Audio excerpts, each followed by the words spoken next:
Oh shit. Well, at least I know which way the wind's blowing now. What is going on, everybody? Welcome back to the channel. If I'm being honest, I was actually planning on testing out the line lock that came on the Super Chips module, but one, it's kind of been raining here the past 2 weeks, and today is the driest day, so I don't really think, I'm gonna have too much traction with these mud terrains. And two, if you guys watch Kevin and Brittany from Light Bright, they just ruined the rear end of their Jeep. If you guys have watched their latest video, they actually broke some of the teeth that is in the rear end here, and they had to, well, they didn't have to, but they re-geared anyway, so they geared up. So I'm probably not gonna risk that on dry pavement. I'll probably wait until it's a little more wet outside, or if I re-gear. I do, however, have something that just arrived.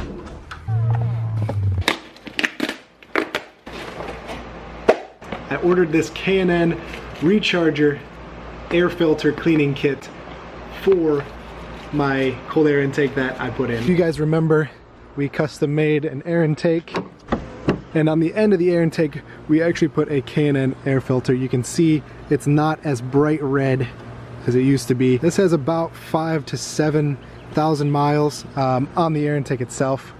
So you can see just kind of how dirty and grimy it is. I've been meaning to clean this off and kind of recharge it for a while here, but I did recently see a video. I don't know if it was Rip Superchargers who posted it, or you know, who it was that reposted it, but basically somebody had not cleaned their air filter for like 13,000 or like 15,000 miles, and it was just black compared to like what I have here. This is still like reddish, it's like brown mostly, but it's not like black. Like the one I saw was just absolutely caked. So I decided, in the spirit of cleaning and taking care of your air filter, I would go ahead and order this up, show you guys how it's done and how easy it is. It won't take very long, you know, at all, especially on a sunny day like this where you can leave out your air intake cone to dry. All right, well, not ideal. I actually hate flathead screwdrivers, but this is all I have to take this off right now.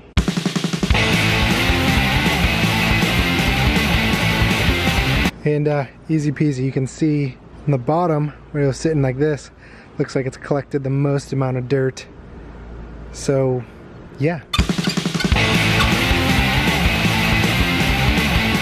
Alright, pretty straightforward. Air filter's off. We're just gonna take the air filter cleaner, spray it on there real good, let it soak in for a minute, and then we are just gonna take the hose and spray it off.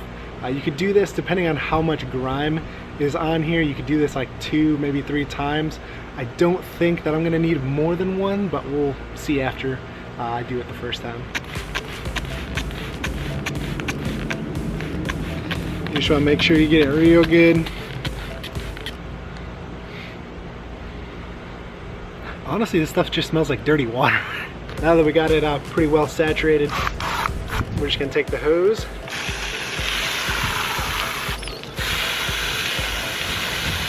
And if you guys can't see how much cleaner that is already, watch how the water that comes off this. See how dirty all that water is?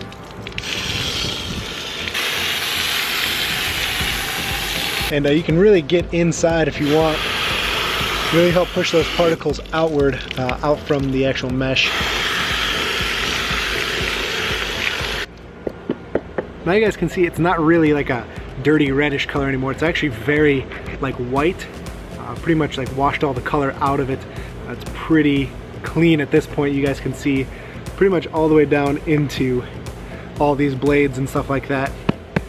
So the next step is to just let this dry completely before we apply the oil. Luckily it's the first sunny day here in Ohio in like 3 weeks. It's been raining absolutely non-stop, so we're just gonna leave this out here in the sunlight. And while this is finishing up drying, just taking a look under the hood here, I kind of want to powder coat this red, like a candy red. I don't know what you guys think. Leave a comment below if I should just leave it like the aluminum color, paint it red, green. I'm thinking I like the red. Other than that, These new lights actually held up pretty well over the weekend with the rain. But one of my favorite mods that I've ever done to the Jeep, I actually got to use a decent amount this weekend. I was actually really excited about it. I went to a country concert up in Cleveland. If you guys have ever been to Blossom Music Center, that's where we were. We were parked on the field, and I had the hatch up because, as with any country concert, we were out tailgating. When it started getting dark out,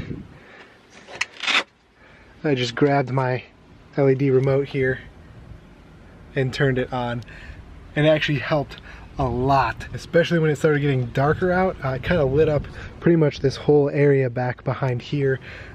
Pretty much had the door open the whole time. Everybody was having a great time out here, and having this LED on the hatch really helped out for, you know, when we were waiting to get out. It was just like a madhouse, super muddy, and so many people got stuck. That's why this is just a little bit muddy.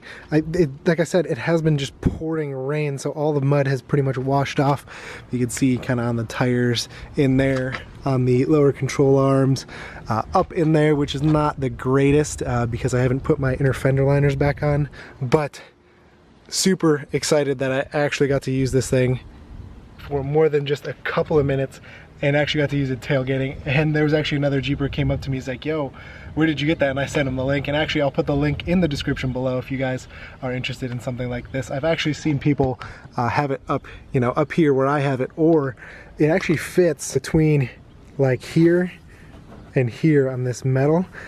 And actually I thought that was pretty neat, because when people are trying to look into their cargo area, they can just flip it on, you know, when this is closed. That way when your top is off, clearly you're not gonna have it with you. But just another idea that I thought was pretty cool. And I just want to update you guys on that. It was one of the first mods that I ever did, and still one of the most useful that I've ever done. So now that we have our air filter completely dry from being out in the sun for, it's probably been out here for maybe 45 minutes to an hour, we are just going to take our air filter oil that was in the kit. This is an aerosol can, so, oh shit. Well, at least I know which way the wind's blowing now. But like I was saying, this is an aerosol can, so they actually do have one that's like a pump sprayer. You could use that one as well. I think the kit's a little bit cheaper. I'm gonna link both of them in the description below if you guys need to clean your air filter. I'll leave this K&N air filter kit below, and then if I can find the one with the pump spray, I think again it's a little bit cheaper, so if you want to go that route, it'll work just the same. So now that we have it completely dry, we just want to take our oil here and oil up all of these fan blades on the filter.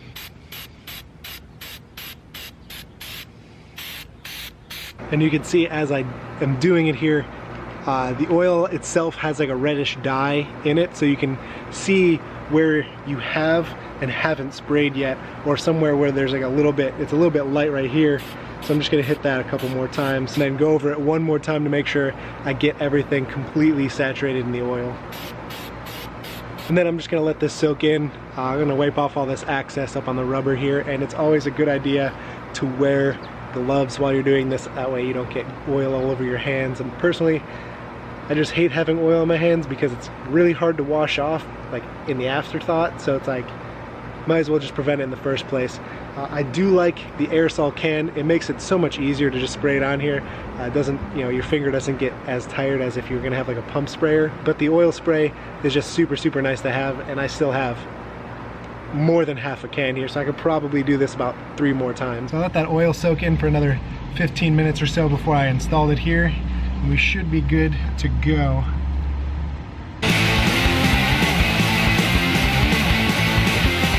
Alright guys, scrub back to the beginning of this video and see how dirty this thing was, and then after we cleaned it and re-oiled it, and check this out. Look how much more red it is because of, well, obviously the oil has like some reddish hue to it, but look how much cleaner it looks. There's not as much like dirt and grime in between all of the mesh or anything like that. It's super clean, and I'm sure that this thing is gonna produce a lot more airflow to the engine.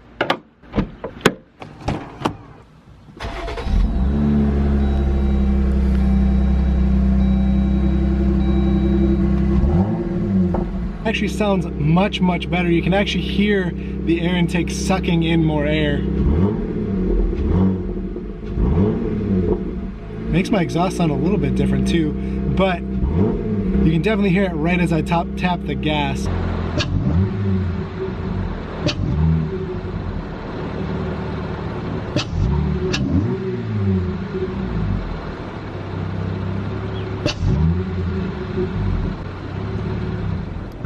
So yeah, I hope this video helped you guys out. You guys learned something new about taking care of your air filter. Yes, you have to take care of it.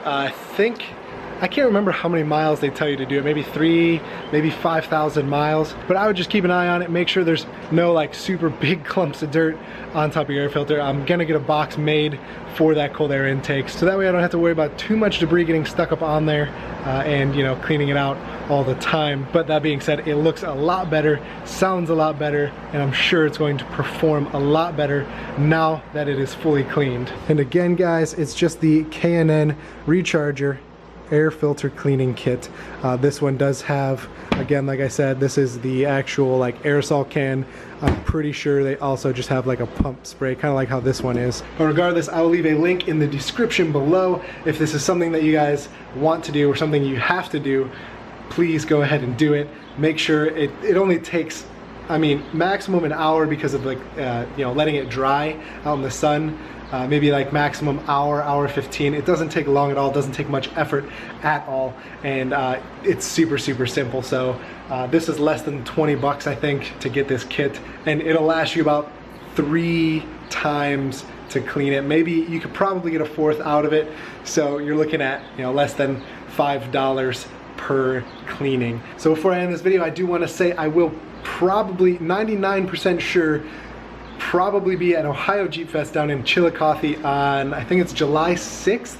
I'm gonna be down in that area anyway for a 4th of July party, so I'll be in the area. I'll probably stop by. Why not? I'm right there anyway. So if you guys see me down there, feel free to stop me, say what's up. And you know, I love talking to people and meeting new people, especially people who follow me here on YouTube or on my Instagram, Snapchat, anything like that. Other than that, I'm gonna try to get to, I think there's one in Put-in-Bay, so anybody near Cleveland, you know, up north, even like Michigan, if you guys are gonna be down toward that area, Put-in-Bay is on Lake Erie. I'll try my best. I'm probably gonna make it to that one. So just a heads up of where you can catch me throughout the summer. I'm also going to be in Mount Zion in the beginning of July because Hallie wants to take another trip. It's a whole lot of traveling for me this summer. I just want to say thank you guys so much for tuning in and watching this video. If this helped you, please leave this video a big thumbs up. It helps support the channel, support me, and get the video out to more people so that way they could learn more about taking care of their air filters. Other than that, if you haven't been here before, get down there, hit subscribe, follow me on social media, Instagram, Snapchat, all that kind of stuff. Feel free to share this video on Facebook, whatever you guys want to do.